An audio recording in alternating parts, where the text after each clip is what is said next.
дамыған мемлекеттерде азық-түлікке жұмсалатын шығын табысының 15%-нан аспайды екен. Ал Қазақстанда бұл көрсеткіш орта есеппен 50%. Яғни сіз табысыңыздың жартысынан астамын ай сайын тамаққа жұмсайсыз деген сөз.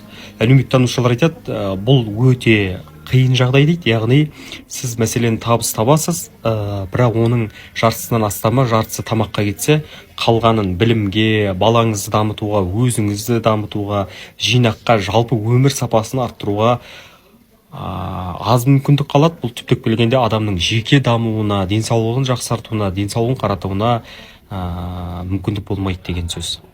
Шынымен де осы зерттеу рас па? Қалай ойлайсыздар? Ойларыңызды, пікірлеріңізді жаза кетіңіздер. Қалай арттырамыз табысымызды? Мынау биттің қабығында үйлерді қараңыздаршы. Колоннада жоқ қоймаларда. Арматуралар тіпті көрінбейді де ғой. Жұп-жұқа мына қараңыздаршы. Қабырғалары.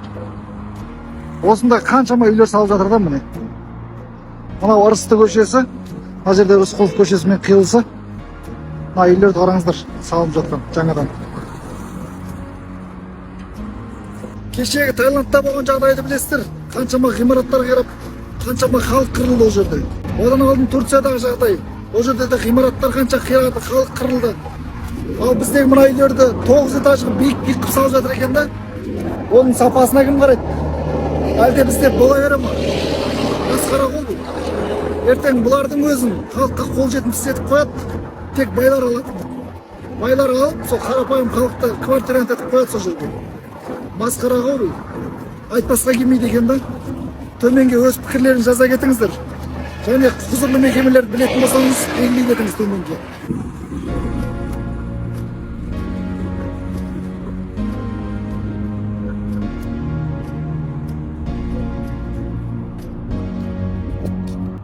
Жастар отбасын құруға асықпайды. Неге? Қандай себеп? Басты мәселелер, басты себептер. Біз алдыңғы тақырыпта негізгі 4 себепті айттық. Енді келесі себеп, алдыңғы тақырыпты оқып қараңыздар. Бұл балалардың болашағы. Яғни жастар біледі, ертең отбасын құрғаннан кейін оларда бала болады, ұрпақ болады. Міндетті түрде бір емес бірнешеуі, біз қазақпыз. Содан кейін енді қазір мектептегі жағдайларды көреді. Мектептегі жағдайларды көріп жатыр, қандай қиянат болып жатқанын балаларға.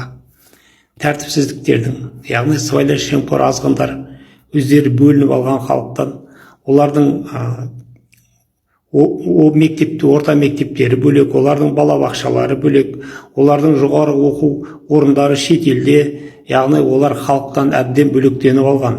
Темір қоршаумен, қарулы күзетпен, погон таққандармен, мүлде. Сондықтан ол халықтың мәселесі, балалардың мәселесі, әскердегілердің мәселесі.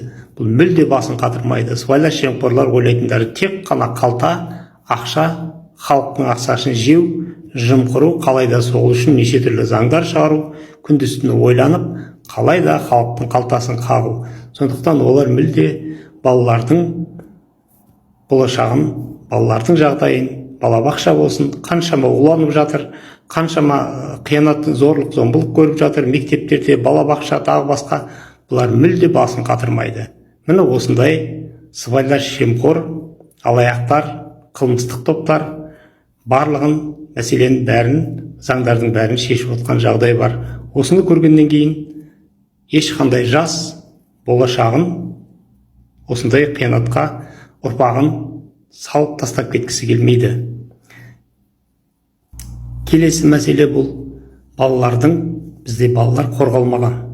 Балалардың денсаулығынан, өмірінен, қаңғыбас иттің денсаулығымен өмірі қымбат, өте жоғары тұратын заң қабылдады. Соңғы 6 жылдағы біздің керемет жоғары жақтың ойлап тапқан азғындығы, айуандығы ешқандай елде, ешқандай мемлекетте жоқ. Яғни бала мен адамның өмірі қабаған ит, қаңғыбас иттің өмірінен төмен тұр. Яғни қаңғыбас иттің денсаулығы мен өмірі өте қымбат, өте заңмен қорғалады екен. Ал енді балаға талай берсін, жей берсін, өлтіре берсін, оған ештеңе істей алмайсыздар. Атуға да болмайды, ұруға да болмайды. Тек погон таққандар бар, ауызша ескерту айтып кетеді екен. Міне осындай, міне дәл осы заңнан, осы әрекеттен ақ қандай жау, азғын, қылмыстық топтар билік жасап отқанын анық көруге болады. Сондықтан отбасын қорғау заңдары, әйел мен баланы қорғау заңдары таза, алдау, өтірік, алаяқтық екені осы жерде анық көрініп тұр. Келесі мәселе бұл баланың материалдық жағдайы. Өркениетті елдерде білесіздер, тіпті алысқа бармай-ақ көрші елдерде, өзіміздің бұрынғы кеңес үкіметі болған елдерде жаңағы материнский капитал деген болады. Балалардың болашағына әйтеуір тағы басқа толып жатқан сондай жеңіл жаңағы қаржылай мүмкіндіктер болады. Ал енді бізде оларды бермек былай тұрсын, енді алдап тағы басқа неше түрлі проектілер бар ғой, алдап, мысалы жаңағы балалардың болашағына деген, бірақ енді ол заңды шығарған кезден бұлар 100 есе ата-анасынан қайтарып алатындай қылып, 100 есе, 1-2 есе емес, 100 есе неше түрлі салықтарды, неше түрлі айыппұлдарды, неше түрлі ойлап тапқан жаңағы ОСМС сияқты тағы басқа неше түрлі айдакерлік заңдарымен ата-анасынан, яғни халықтан 100 есе қылып жаңағы төлемді қайтарып алып отыр ғой.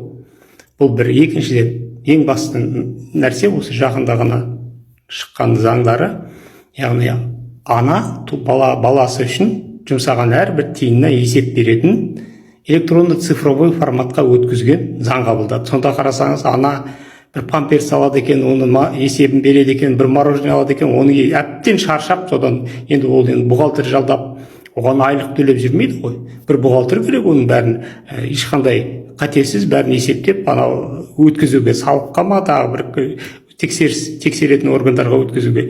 Сондықтан оны әбден шаршап бас тартуға мәжбүр болады. Міне бұл азғындардың, сыбайлас жемқор азғындардың және соларға билік етіп отқан ең жоғарғы жақты 200-ді сатқынның істеп отырғаны. Яғни бұл жерде ана өз еркімен бас тартуға мәжбүр болады. Себебі ол ертең бір қате жіберіп, бір тиыны кем болып, одан кейін ол айыппұл арқалап, анау қаншама жылдарға жәрдемақының бәрін қайтартып, оны мойнына іліп, сондай бәле қалғанша пособияң да құрсын, жәрдемақың да құрсын, өздеріңде құрыңдар, алаяқтар деп бас тартуға мәжбүр болады. Міне бұл тағы бір басты себеп. Яғни балаларға төленетін нәрсені бәрі өте қиын, және ол мынау енді бір айтып сөз жеткізуге сөз жетпейді, бұлардың қиындатып қойғаны. Яғни бар дүниеде бар, бұған баласының өзіне жәрдемақы оңай емес. Қаншама дәлелдеу керек, қаншама тексерістер бар. Бір енді қылмыскерді тексергенде тексереді ғой, қылмыскерді тексергенде. Сондықтан бұл жерде ол жағын көріп естіп жүрген жастар балалардың болашағына алаңдайды, ұрпақтың болашағына.